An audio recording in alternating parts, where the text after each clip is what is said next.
Good morning, students. So, children, in the previous video, we started with the introduction to the third domain of Earth, that was atmosphere. We studied that Earth is surrounded by a layer of gases, and that is known as atmosphere.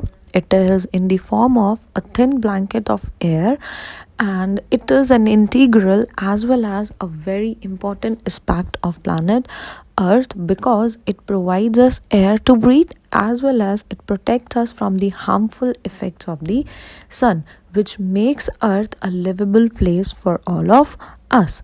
This atmosphere, then we studied that it is made up of different composition. We studied about the composition of the planet Earth.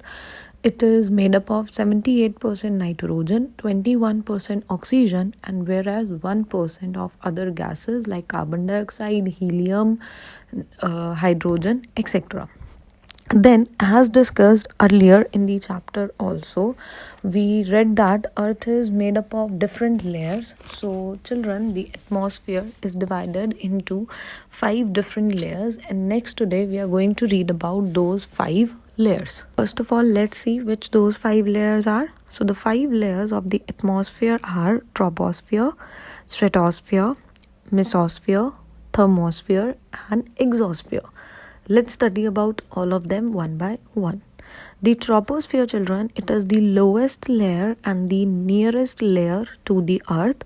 It extends upwards for about 8 kilometers to 16 kilometers, and all the weather phenomena, your thunderstorms, lightning, rainfall, clouds, everything is present in this area. Then moving a little bit upwards, the next layer that comes is stratosphere. Extending to about 50 kilometers above the troposphere, children, the stratosphere is important because of the ozone layer. You all are very well aware of the ozone layer. It is the layer that protects us from the harmful UV rays of the sun. So this stratosphere is very important because the ozone layer, which protects us from the harmful ultraviolet rays of the sun, is present in this layer. Moving on to the next one is the mesosphere. The mesosphere is above stratosphere and it extends up to 85 kilometers, and this layer has the shooting stars, or what we call as meteors. Many meteors get burnt as they enter the Earth's atmosphere, and the shooting stars are found in this layer. Then comes the fourth layer, the thermosphere, which is also known as ionosphere.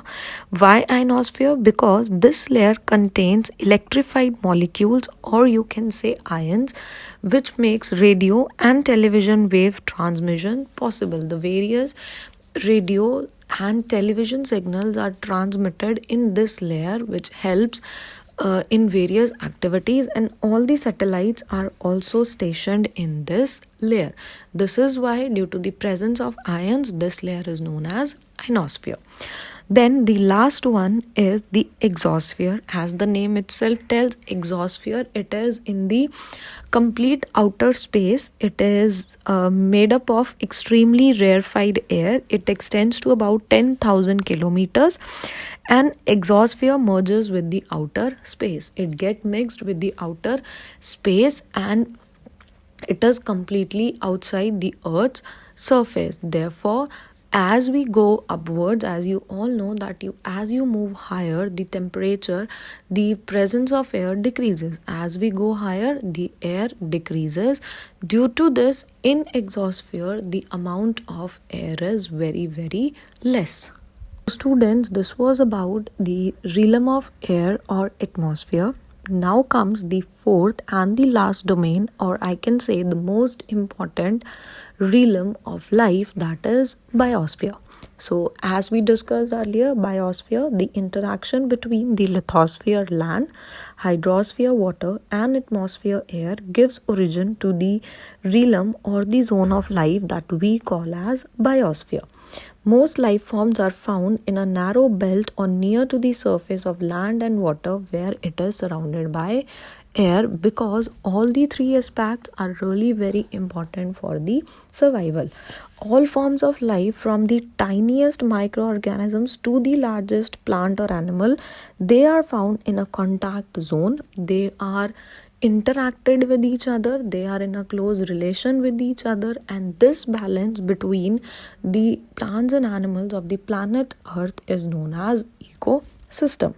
Then, children, there is an ecological balance between all the living and non-living things of the environment, and this balance is upset. This balance get upset whenever any of these things increases or decreases, and the main reason for such disturbance in the balance is we human beings. We are altering the environment by our own profits for our selfish motives. For example, we have been cutting down forests for fulfilling our need of woods, clearing the lands for agriculture.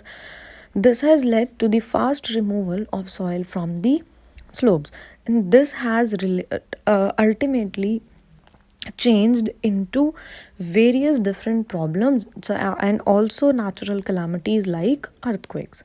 Another example I could give you is the submergence of land, as happened in the case of tsunami recently.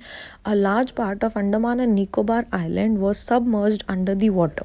Then moreover, nowadays the factories, they discharge a lot of waste material into the lakes and rivers, which is making water unsuitable for the human use.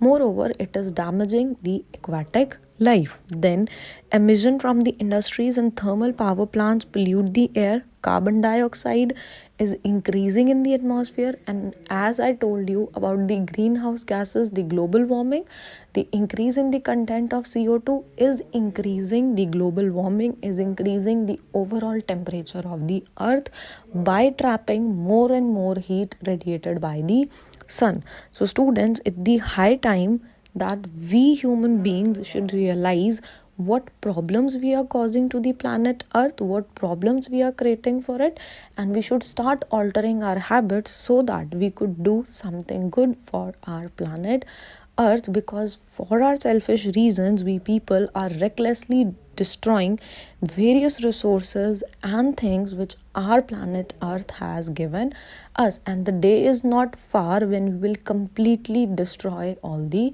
resources. So being a responsible citizen, it is our duty that we should start protecting our environment, start protecting our planet or our mother Earth.